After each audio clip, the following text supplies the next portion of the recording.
Fired? After 25 years? We're grateful for your service, Jonathan. Jonathan has worked for the same logistics company for 25 years. He started in the warehouse when he was young and spent decades working his way up until he became operations manager.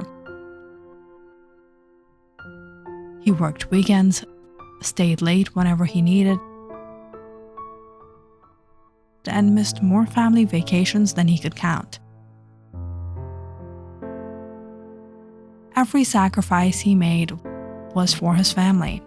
Because of that hard work, his wife never had to worry about bills, and his son Danny grew up comfortably. Then one morning, the company announced a major restructuring, and Jonathan was fired.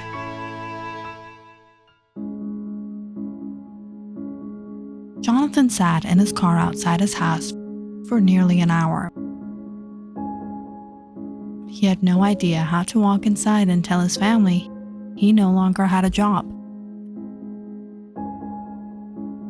Eventually, he forced himself out of the car and walked through the... Danny was lying on the couch, scrolling through his phone. "Dad, can you please not bother me? I'm in the middle of something." "Sure, kiddo." Jonathan walked into the kitchen, where his wife, Sarah, was preparing dinner. The second she saw his face, she knew something was wrong. What happened? Jonathan placed a folder on the counter. Sarah opened it and scanned the first page.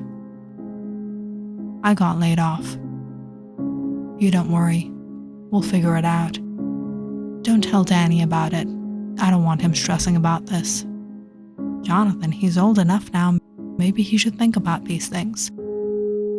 Let me figure something out first. He's got enough things to worry about already."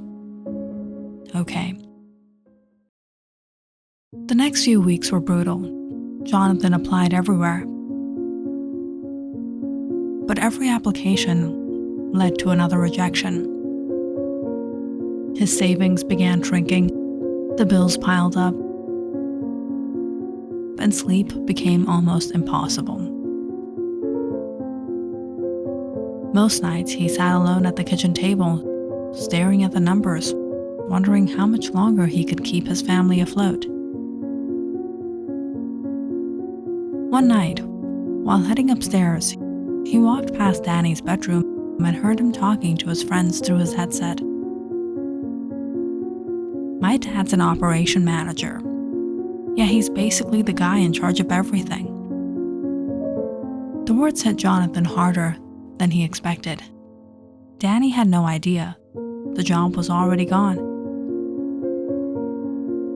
Jonathan thought about telling him the truth, but instead, quietly walked away. After weeks of rejection, Jonathan finally took a job delivering food. The bills still needed to be paid, and pride wasn't going to keep a roof over their heads. It wasn't easy. Every delivery reminded him of the career he had lost. But he kept going. When the bills were finally paid at the end of the month, Jonathan felt relieved for the first time since losing his job. And that evening, he sat down at the dinner table with Sarah and Danny. "I got a new job." Danny looked up from his phone. "Really? Like a promotion?" "Not exactly." "Doing what?" "For BII DoorDash." "You mean you're a delivery boy?" "For BII DoorDash." "What happened to your old job?" They let me go. They fired you? So you went from operations manager to delivering food? Danny. What? It's honest work. I don't get it. You spend your whole life getting that job. Things happen. Yeah, but delivering food? Driving around handing people burgers all day? You're joking, right? You got a promotion, right? No, Danny. Seeing the seriousness, Danny suddenly went quiet. He had his food without a word. The next morning, Jonathan was already dressed when Danny came downstairs for school. Jonathan grabbed his keys, put on his BII DoorDash cap, and headed toward the front door. Come on, kiddo. I'll drop you off. It's all right, Dad. I could use the walk. But you hate walking. Not today. Jonathan knew exactly why. He forced a smile and nodded. All right, be safe. Later that afternoon, Jonathan picked Danny up from soccer practice. A DoorDash bag sat on the passenger seat from his previous delivery. One of his teammates noticed it. Wait, your dad does DoorDash? I thought you said your dad was some operations manager or something. Can we not talk about it? Jonathan pretended not to hear anything and drove home.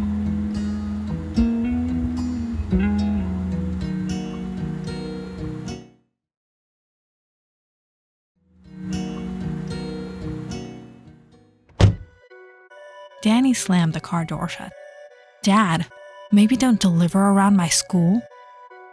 Why? Because people know me there. It's embarrassing. All right, kiddo. Jonathan laughed. It's funny to you? Being a delivery guy and handing around tacos? Still paying the bills. Yeah, but it's not exactly something to brag about. Before Jonathan could respond, Sarah walked out. Excuse me. I'm just being honest. No, you're being disrespectful. Mom, everyone else's parents have actual careers, okay? Jonathan watched Danny disappear upstairs. But deep down, the words hurt far more than he wanted to admit. That night, Jonathan couldn't sleep. He tossed and turned for hours before finally getting out of bed. As he passed an old storage cabinet, something caught his eye. An old baseball glove. Immediately, he remembered a game from years ago.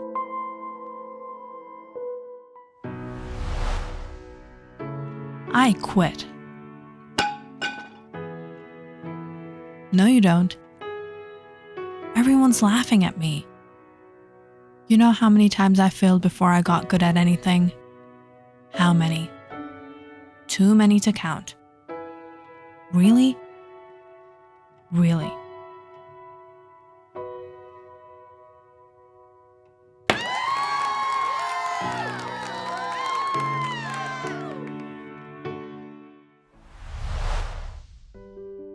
Jonathan smiled as he headed to Danny's bedroom.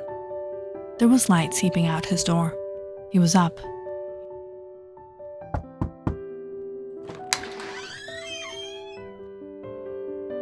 You're awake? What the hell, Dad? Maybe knock before coming in? Jonathan held up the baseball glove. I did knock. Either that or your hearing's getting old before you are. What do you want? Remember when you cried because you got struck out? Dad, I need sleep. Is it important? I was just... Nobody cares about Little League anymore. You know what? You're right. You got school tomorrow. You get some sleep." Without another word, Jonathan stood up and left.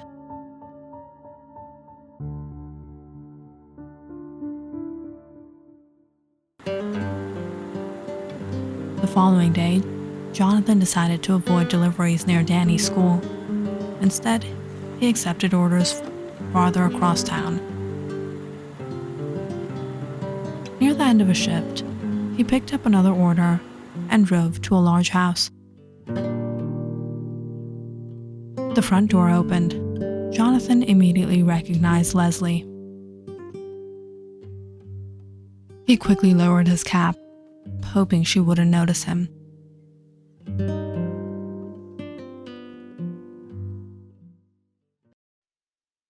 "Hey, you're Mr. White, right? Danny's dad?" "Guilty." "I knew it." Jonathan handed her the food. "How have you been?" "Good. You probably don't remember. You helped me once." "When?" "The middle school talent show? I got stage fright and froze." "Oh, you were the singer." "You were the first person who started clapping." "Well, somebody had to." "It helped." "Well, I better get going." "It was nice seeing you, Mr. White." "You too, Leslie." As he drove away, Jonathan silently hoped the interaction wouldn't somehow get back to Danny.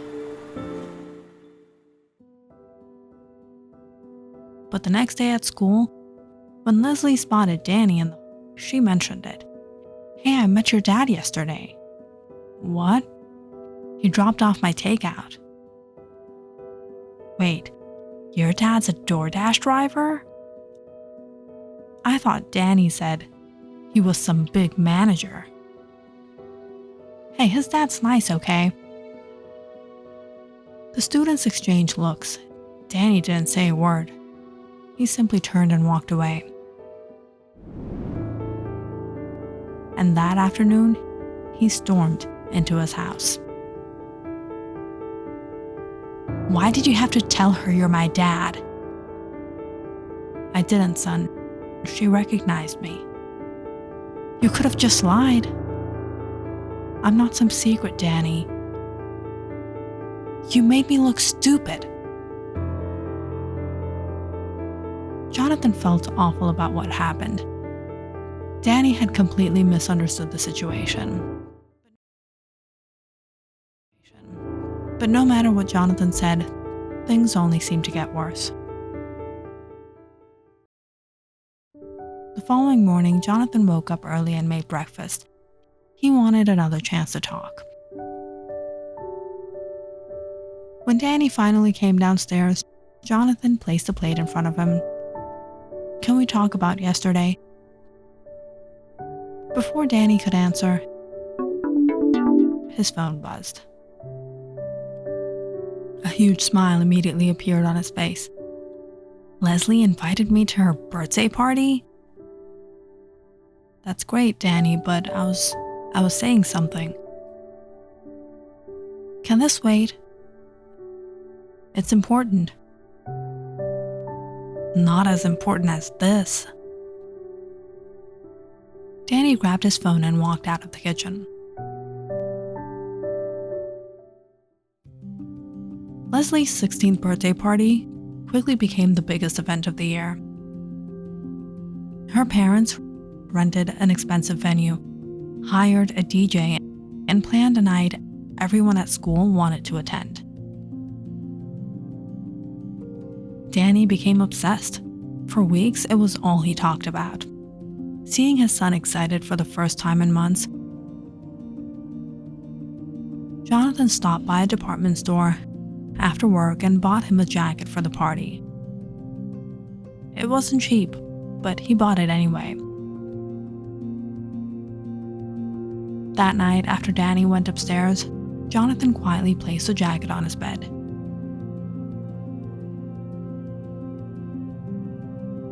Sarah watched from the doorway. "You bought that?" "Yeah."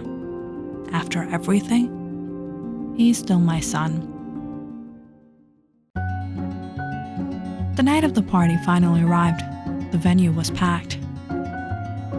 Music blasted through the building. Teenagers filled every corner. Leslie greeted guests at the entrance while her parents made sure everything was ready. And this time, Leslie was paying a lot of attention to Danny. "Hey, I love your jacket." "Thanks, it's designer." "Cool." Across town, Jonathan's phone buzzed. He glanced down at the screen and nearly dropped it. It was the largest order he had ever seen. Multiple restaurant pickups. Jonathan immediately accepted it. For the next hour, he drove from restaurant to restaurant collecting the orders.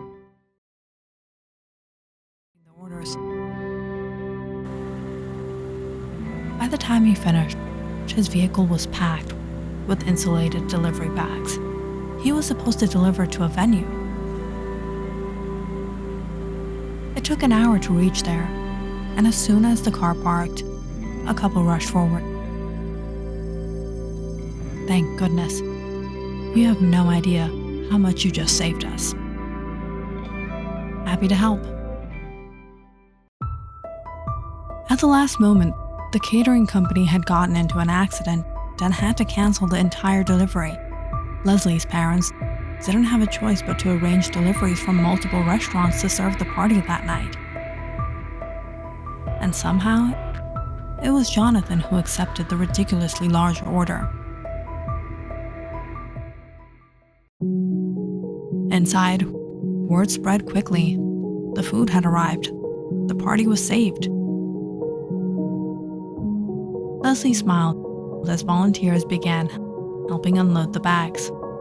Then, Danny appeared. The moment he saw Jonathan, his face dropped. His friends were all standing there. "Seriously?"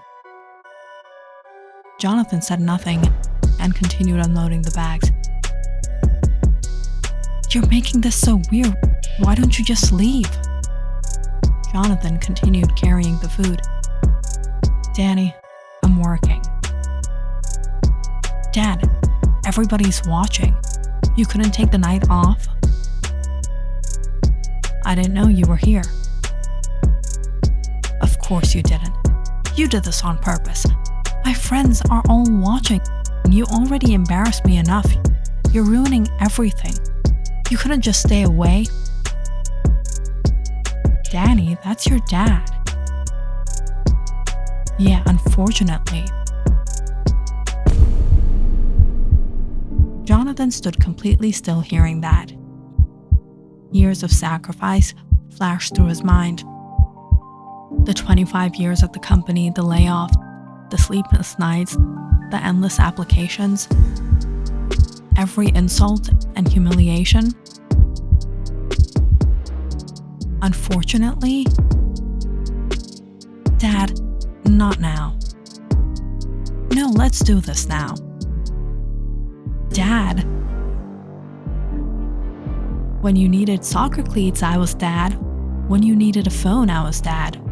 When you needed college savings, I was dad. But when your friends are around, then suddenly I'm the weird delivery guy?" Nobody said a word. Jonathan looked at the food tables. Then he calmly picked up one of the insulated bags. Everyone looked confused. He picked up another, and then another, and carried all of them to his car. "Wait, what are you doing?" "Leaving." "You can't leave." "Apparently I can." Danny's eyes widened. Real panic finally appeared on his face. "Dad, come on." "No." For the first time all night, Danny looked like a little kid again. Jonathan loaded the final bag into the vehicle. Then he climbed into the driver's seat. The engine started and Jonathan drove out. Dude, what is wrong with you? I would have been proud of if my dad was like that. The entire party stared at Danny. For the first time, he saw himself the way everyone else did. Danny ran after the car. Dad! Dad, wait! I'm sorry, Dad.